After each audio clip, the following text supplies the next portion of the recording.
Welcome back to day 6 solo in New York City.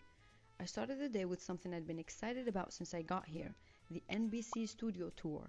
If you've done it before, you know, sadly, no photos or videos are allowed inside, but trust me, it is so worth it. You get a behind-the-scene look at where some of the most famous talk shows are filmed, The Tonight Show starring Jimmy Fallon, Late Night with Seth Meyers, and my personal favorite of all times, Saturday Night Live. Standing in those legendary studios is just surreal. After the tour, it was time for breakfast. Of course, I couldn't resist stopping at Krispy Kreme for a donut and coffee. Simple, classic, and delicious. Yummy!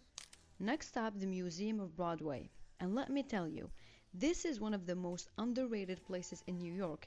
I was alone in most of the rooms, which was kind of cool, but still an underrated place. This museum is like stepping inside the history of Broadway itself. Each room is themed around different shows and eras, from the earliest musicals to the modern blockbusters. You learn how Broadway started, the evolution of the theater, the costumes, the sets, the choreography, everything that makes Broadway magic what it is today. After the packed Broadway morning, I made my way to the Madison Square Garden, then walked down to the Vessel. The Vessel is that giant honeycomb-looking structure in Hudson Yards. Super cool to see up close. From there, I went on the High Line, one of my favorite walks in the city. It is this elevated park built on old train tracks, lined with gardens, views of the city, and art installation. I followed it all the way down to Little Island, that floating park shaped like tulips. I was lucky to have a perfect weather that day, and the vibe was just perfect. Fun fact though, the deck near Little Island is actually where the Titanic was supposed to dock if it had arrived in New York. I don't know if it's true or not, if someone can confirm in the comments. But here's a hidden gem a lot of people miss.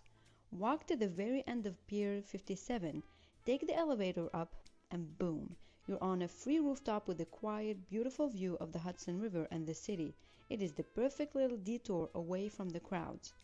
I ended up watching the sunset there. It was pure magic.